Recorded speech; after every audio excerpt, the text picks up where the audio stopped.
حضرت سلمان فارسی رضی اللہ تعالیٰ عنہ مدائن کے گورنر تھے اور اپنے عوام کی دیکھ بھال کے لیے اکثر بازار میں گشت لگایا کرتے تھے، مگر تن پر لباس ہمیشہ بے حد معمولی ہوتا تھا۔ ایک دفعہ مدائن میں ایک میلہ لگنے والا تھا۔ آپ حسب معمول گشت پر تھے۔ دور دراز سے تاجروں کے قافلے مدائن میں آ رہے تھے۔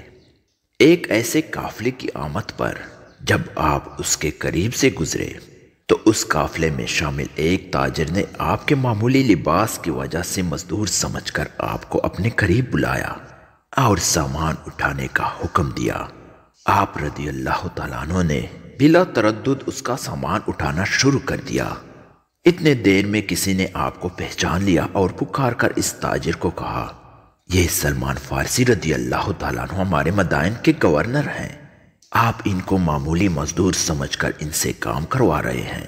یہ بات سن کر تاجر کام گیا اور لگا معافی مانگنے۔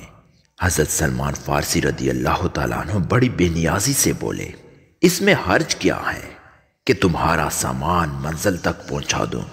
آخر گورنر کس بات کے لیے ہوں؟